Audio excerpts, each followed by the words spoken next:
नमस्कार दोस्तों, आज हम लोग बात करने वाले हैं स्टैंडर्ड कॉस्टिंग चैप्टर की। इस चैप्टर में हम लोग क्या पढ़ते हैं?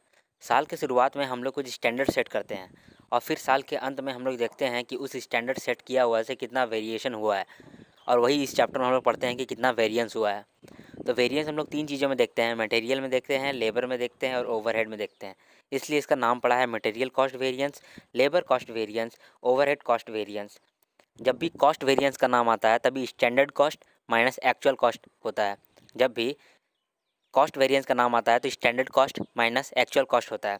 सबसे पहले हम लोग मटेरियल कॉस्ट वेरिएंस को समझेंगे। Material cost variance, standard cost minus actual cost. Material cost variance दो कारणों की वजह से होता है, या तो क्वांटिटी का वेरिएशन हो रहा है या तो रेट या प्राइस का वेरिएशन हो रहा है। इसलिए हम लोग मटेरियल कॉस्ट वेरिएंस को दो भागों में बांटते हैं, एक मटेरियल क्वांटिटी या फिर मटेरियल यूसेज वेरिएंस और दूसरा मटेरियल रेट या मटेरियल प्राइस वेरिएंस।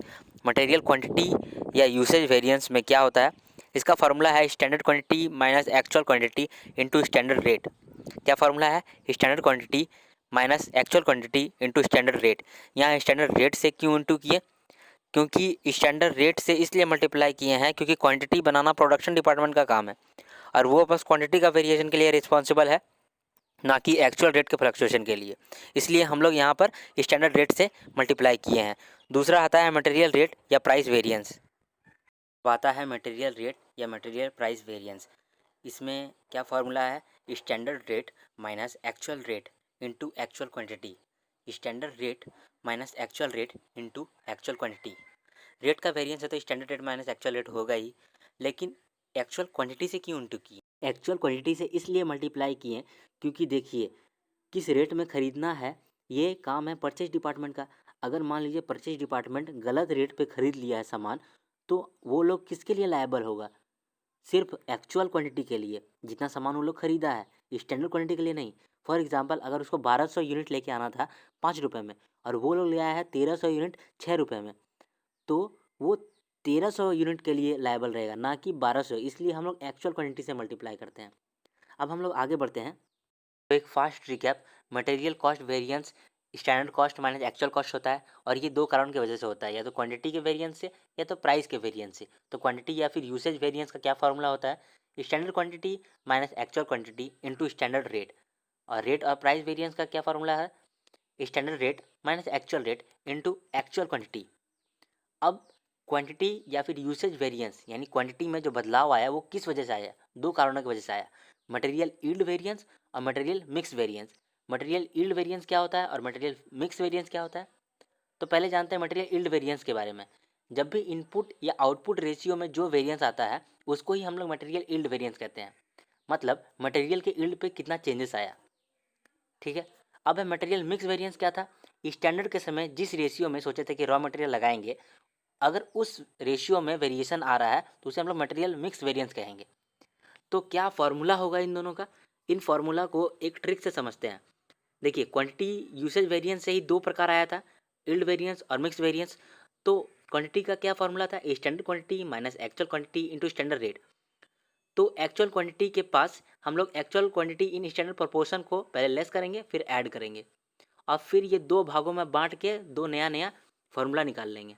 पहला फार्मूला निकलेगा यील्ड वेरिएंस का, दूसरा फार्मूला निकलेगा मिक्स वेरिएंस का। तो क्या फार्मूला बन के आया मटेरियल यील्ड वेरिएंस के लिए? Standard quantity minus actual quantity in standard proportion into standard rate.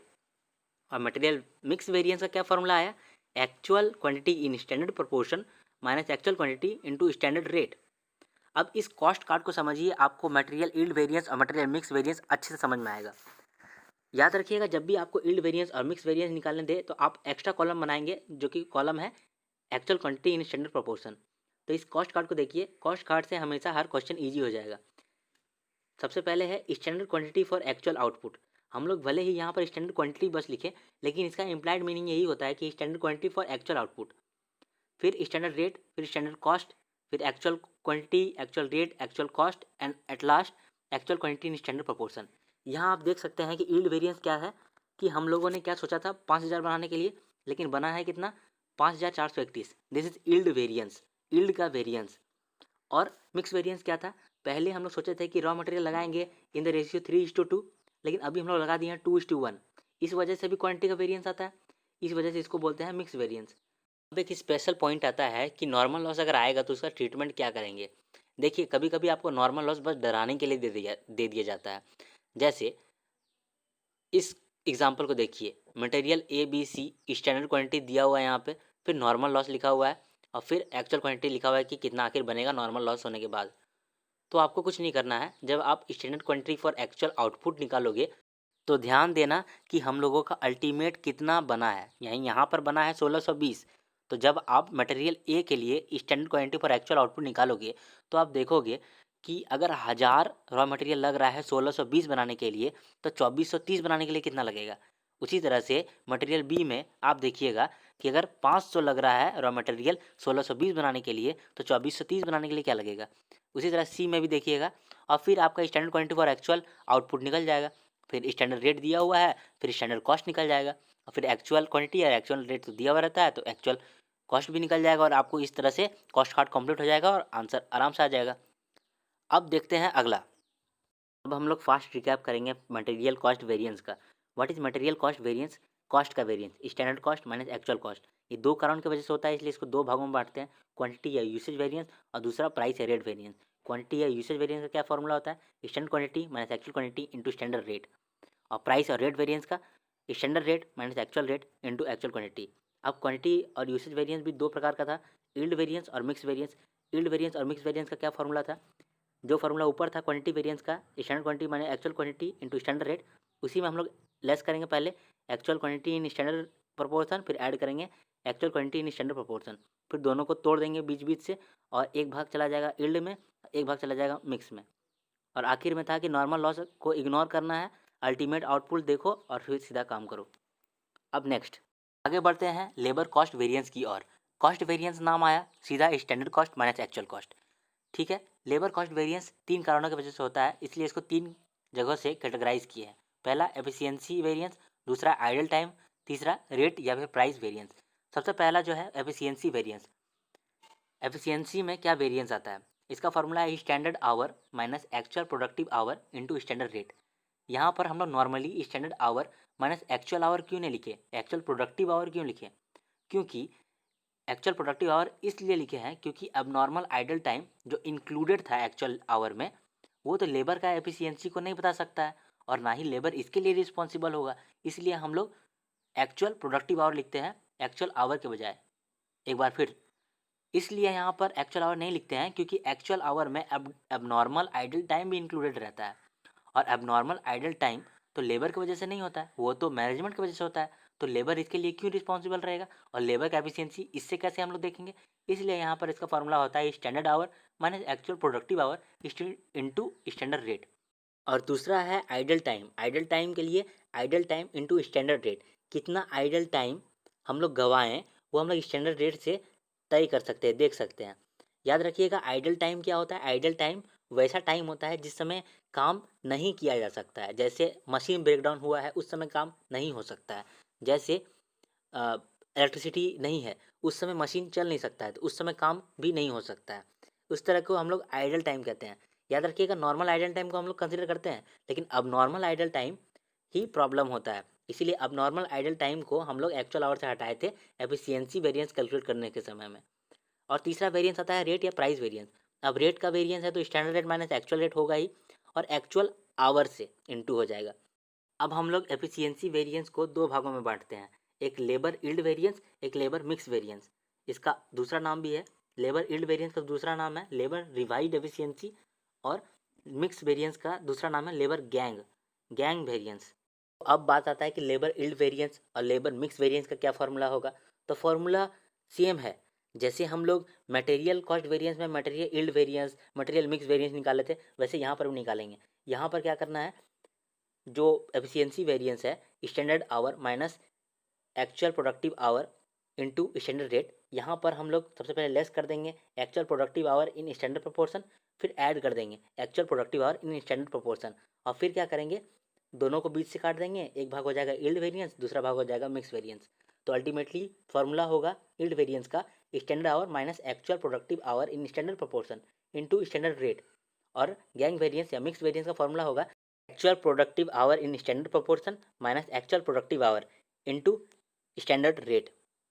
याद रखिएगा, जब भी लेबर कॉस्ट वेरिएंस में अगर आपको आइडल टाइम निकालने के लिए कहता है या फिर आपको कहता है यील्ड वेरिएंस या मिक्स वेरिएंस, तभी आप कॉस्ट कार्ड में थोड़ा बदलाव करेंगे। जब भी आपको आइडल टाइम बनाने के लिए देगा तो आप आइडल टाइम का एक एडिशनल कॉलम बना लेंगे, और जब आपको अगर मिक्स वेरिएंस या यील्ड वेरिएंस निकालने को कहता है तो आप एक्चुअल प्रोडक्टिव आवर के साथ actual productive hour in standard proportion वो भी निकाल लीजिएगा। अब बात आता है ओवरहेड कॉस्ट वेरिएंस का। ओवरहेड कॉस्ट वेरिएंस दो ओवरहेड की वजह से होता है, एक वेरिएबल ओवरहेड वेरिएंस, दूसरा फिक्स्ड ओवरहेड वेरिएंस। तो पहले देखते हैं वेरिएबल ओवरहेड वेरिएंस। कहा जाता है कि variable overhead variance is same as labour overhead variance. क्यों सेम? क्योंकि ओवरहेड को रिकवर या रिकॉग्नाइज करते हैं हम लोग लेबर आवर के बेसिस पे, क्योंकि हम लोग लेबर इंटेंसिव इंडस्ट्री मानते हैं अपनी इंडस्ट्री को। इस वजह से ये लगभग सेम हो जाता है किसके साथ? लेबर ओवरहेड वेरिएंस के साथ। तो यहाँ पर भी एफिशिएंसी वेरिएंस आता है और यहाँ पर भी रेट या एक्सपेंडिचर वेरिएंस आता है। तो यहाँ जो एफिशिएंसी वेरिएंस आता है इसका फॉर्मूला आता है standard hour minus actual hour into standard rate. याद रखिएगा, यहाँ पर एक्चुअल प्रोडक्टिव आवर नहीं है, standard hour minus actual hour into standard rate. और रेट या एक्सपेंडिचर वेरिएंस में क्या है? Standard rate minus actual rate into actual hour. तो variable overhead variance is same as labour overhead variance. क्यों? क्योंकि ओवरहेड को हम लोग रिकवर या रिकॉग्नाइज करते हैं तो लेबर आवर के बेसिस पे करते हैं। क्यों करते हैं? क्योंकि ये लेबर इंटेंसिव इंडस्ट्री हम लोग मानते हैं। वेरिएबल ओवरहेड वेरिएंस का फॉर्मूला होता है standard cost minus actual cost. इसका दो भाग होता है, एफिशिएंसी वेरिएंस, रेट या एक्सपेंडिचर वेरिएंस। जो एफिशिएंसी वेरिएंस होता है उसका फॉर्मूला है standard hour minus actual our into standard rate. और दूसरा रेट या एक्सपेंडिचर वेरिएंस का क्या फॉर्मूला है? Standard rate minus actual rate into actual our. अब बात करेंगे फिक्स्ड ओवरहेड वेरिएंस की। ये फिक्स्ड ओवरहेड वेरिएंस को एक एग्जांपल के साथ शुरुआत करते हैं। सबसे पहले रेंट फिक्स्ड ओवरहेड है और फिक्स्ड ओवरहेड हम लोग रिकवर भी करेंगे। तो शुरुआत के अंत में हम लोग देखें कि 50,000 स्टूडेंट है और 50,000 रेंट भी आता है। तो हम लोग जान लिए कि हम लोग को रिकवर करना है 1 रुपये पर स्टूडेंट से। लेकिन साल के अंत में हम लोगों को मालूम चला कि रेंट बढ़ के हो गया 80,000 और हम लोगों ने 1 रुपये करके 50,000 ही रिकवर कर पाए थे। तो यहाँ पर वेरिएंस आ गया। इस वेरिएंस को हम लोग बोलते हैं फिक्स्ड ओवरहेड वेरिएंस। इसका फॉर्मूला होता है standard cost for actual output minus actual cost. या सिंपली सोचे तो कितना रिकवर कर पाए माइनस कितना एक्चुअल हुआ, कितना रिकवर कर पाए माइनस कितना एक्चुअल हुआ। Standard cost for actual output minus actual cost. अब देखिए, फिक्स्ड ओवरहेड वेरिएंस दो कारणों की वजह से होता है, वॉल्यूम के वजह से और एक्सपेंडिचर के चेंज होने की वजह से। तो वॉल्यूम वेरिएंस क्या होगा? Standard cost for actual output minus standard cost for standard output. क्या है? Standard cost for actual output minus standard cost for standard output. और एक्सपेंडिचर वेरिएंस का क्या फॉर्मूला था? Standard cost minus actual cost. चूंकि ये एक्सपेंडिचर की वजह से हुआ था तो कितना एक्सपेंडिचर की वजह से चेंज हुआ? Standard cost minus actual cost. और पहले जो वॉल्यूम वेरिएंस किए थे वो वॉल्यूम की वजह से ही बस चेंज हुआ था, एक्सपेंडिचर की वजह से नहीं। इसलिए वहाँ पर फॉर्मूला था standard cost for actual output minus standard cost for standard output. अब ओवरहेड वॉल्यूम वेरिएंस 3 वजह से होता है, यानी वॉल्यूम में जो चेंज होता है वो उसका 3 वजह है। तो एफिशिएंसी वेरिएंस यानी खराब एफिशिएंसी की वजह से, कैपेसिटी वेरिएंस कैपेसिटी के चेंज होने की वजह से, और कैलेंडर वेरिएंस किसी महीने में अगर 30 दिन लेके बजट बनाए हैं और एक्चुअल में महीने में बस 25 दिन ही अवेलेबल डे था, तब हम लोग का डे के हिसाब से चेंजेस हो गया, इसलिए इसको कैलेंडर वेरिएंस कहते हैं। चलिए फॉर्मूला देखते हैं एफिशिएंसी वेरिएंस का, कैपेसिटी वेरिएंस का और कैलेंडर वेरिएंस का। एफिशिएंसी वेरिएंस, एफिशिएंसी निकाल रहे हैं तो क्या करेंगे? Standard hour minus actual hour into standard rate, यही करेंगे। लेकिन यहाँ पर याद रखिएगा स्टैंडर्ड आवर जो है standard hour for actual output है। आता है capacity variance. Capacity variance is equal to actual hour minus revised standard hour into standard rate. तोड़ते हैं इस फॉर्मूला को। कैपेसिटी के वेरिएंस कैसे आया? एक्चुअल आवर यानी एक्चुअल में जितना देर बनाए हैं माइनस रिवाइज स्टैंडर्ड आवर, जितना देर नहीं बनाए उसको हटाकर कितना रिवाइज्ड देर में बनाए, मल्टीप्लाइड बाय स्टैंडर्ड रेट। तो क्या था? एक्चुअल में जितना देर बनाए हैं माइनस जितना देर नहीं बनाए उसको हटा के कितना रिवाइज्ड देर में बनाए इनटू स्टैंडर्ड रेट। क्या है फॉर्मूला? एक्चुअल में कितना देर बनाए हैं माइनस जितना देर नहीं बनाए उसको हटा करके जितना रिवाइज्ड देर में बनाए हैं इनटू स्टैंडर्ड रेट। तो actual hour minus revised standard hour into standard rate. अब बात करते हैं कैलेंडर वेरिएंस। कैलेंडर वेरिएंस क्यों आता है?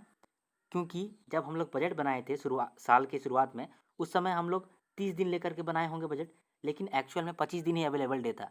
इस वजह से जो वेरिएंस आया दिन की वजह से उसको हम लोग कैलेंडर वेरिएंस बोलते हैं। उसको निकालने का फॉर्मूला है revise standard hour minus standard our into standard rate.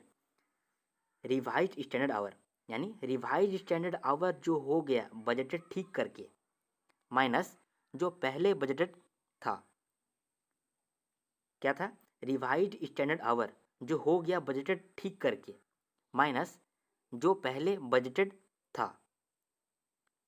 बस इसी का डिफरेंस जो है उसी की वजह से ना कैलेंडर वेरिएंस आया, इसलिए हम लोग स्टैंडर्ड रेट से इसको इंटू कर देते हैं और फॉर्मूला बन जाता है। तो फॉर्मूला क्या हुआ कैलेंडर वेरिएंस का? Revise standard hour minus standard our into standard rate. Revise standard hour जो हो गया बजटेड ठीक करके माइनस जो पहले बजटेड करे थे इंटू स्टैंडर्ड रेट। इस तरह से ये चैप्टर खत्म हो जाता है। बहुत आसान है। चलिए क्वेश्चन समझते हैं।